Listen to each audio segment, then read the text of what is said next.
झूठ बोलने से कोई पाप नहीं लगता। कितना? 4 जगह। शुक्राचार्य जी ने कहा है, राजन मना कर दे कि मैंने 3 पग का नाम ही नहीं लिया।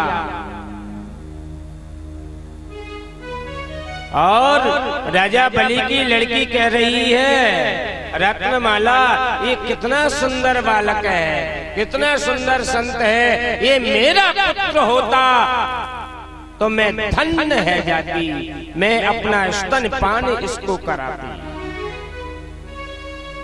तो वामन भगवान ने रत्नमाला को आशीर्वाद दिया, तथास्तु ऐसा ही होगा। और इधर शुक्राचार्य जी कह रहे हैं कि 4 जगह झूठ बोलने से कोई पाप नहीं लगता। कौन सा? स्त्री सो नर्म विवाहे चा। वामन पुराण, वामन पुराण की कथा। स्त्री से पति चकाचक झूठ बोले तो कोई पाप नहीं लगता। क्यों? कोई भारी बात न बतावे, भारी बात बता देता है तो उनके पेट में बात टिकती नहीं है। स्त्री सो नर्म विवाहे च।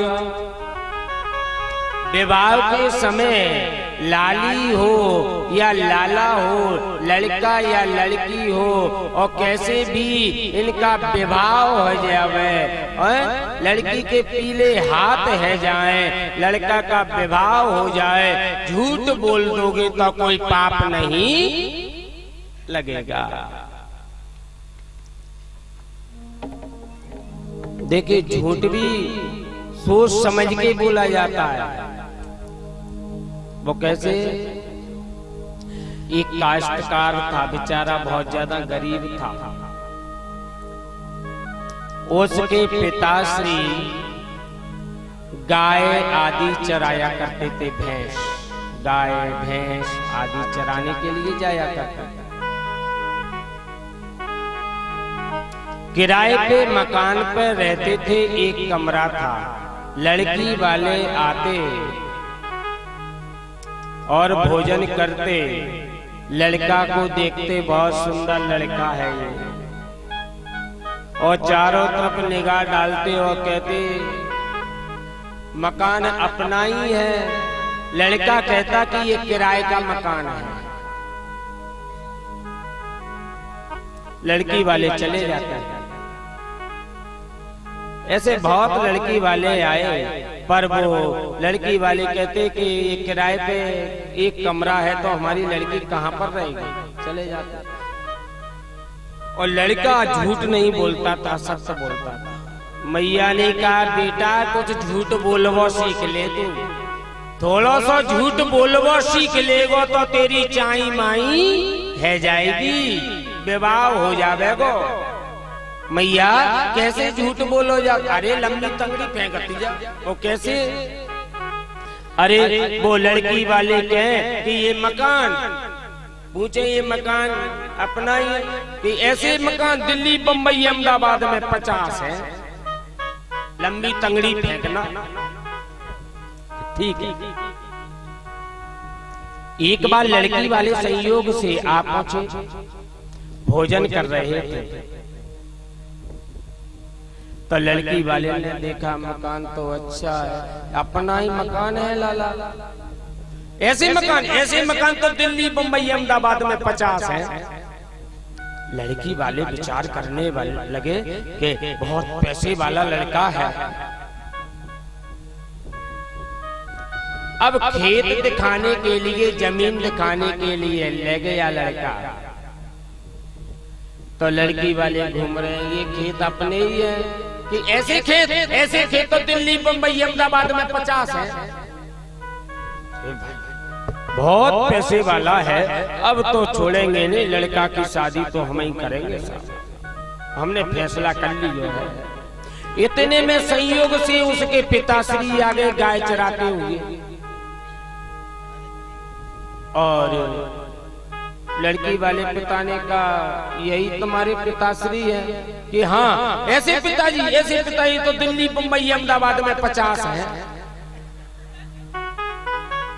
तो भैया झूठ बोलो तो सोच समझ के। स्त्री सो नर में विवाहे चा प्रत्यर्थे प्राण संकटे। भाई किसी के प्राण संकट में है, उसके प्राण की रक्षा कर दो तो कोई पाप नहीं लगेगा। हमारे दरवाजे से गाय भागती हुई जा रही है, पीछे से लाठी लेकर के बंदूक और कसाई आ रहा है, कसाई, और आपसे पूछ दिया, अरे बंधु मेरी गाय यहां से निकली। उस समय आप झूठ बोल दोगे कि भैया तेरी गाय यहां से नहीं निकली, इधर से उधर से चली गई, तो पाप नहीं लगेगा। गो ब्राह्मण हिंसाय जब 3 पग पृथ्वी नापी, संकल्प बोला, वामन भगवान ने अपना पूरा रूप धारण कर लिया है, विराट रूप धारण किया है। तो रत्नमाला विचार करने लगी, सब कुछ नाप लिया, 2 पग, तीसरे पग में शरीर नाप लिया। राजा बलि की लड़की कहने लगी कि ऐसे पुत्र को तो जहर देकर के ही मार देना चाहिए। तो वामन भगवान ने कहा, तथास्तु, वही रत्नमाला आज द्वापर के अंत में पूतना बन के आई है। बंधु पूतना बन के आई है। पूतना नाम कैसे पड़ा? वो बार बार कहती है पूत छोड़, इसलिए पूत नाम पड़ गया। वैसे नाम है, वामन पुराण में लिखा है रत्नमाला।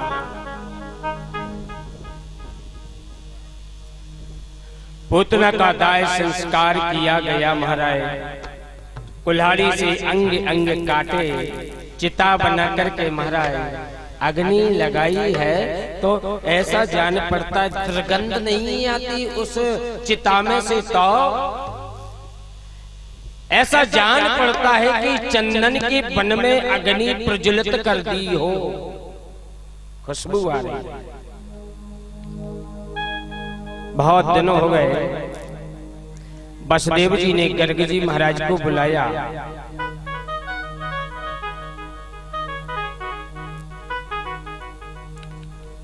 और विचार करने लगे क्या करना चाहिए। तो आज यशोदा ने अपने लाला का जातकर्म संस्कार करवाया। जातकर्म संस्कार करवाया तो ब्राह्मणों को बुलवा करके स्वस्ति वाचन किया, तो पंचगव्य से स्नान करवाया। ब्राह्मण स्वस्ति वाचन कर रहे, इतने में लाला को झपकी आई,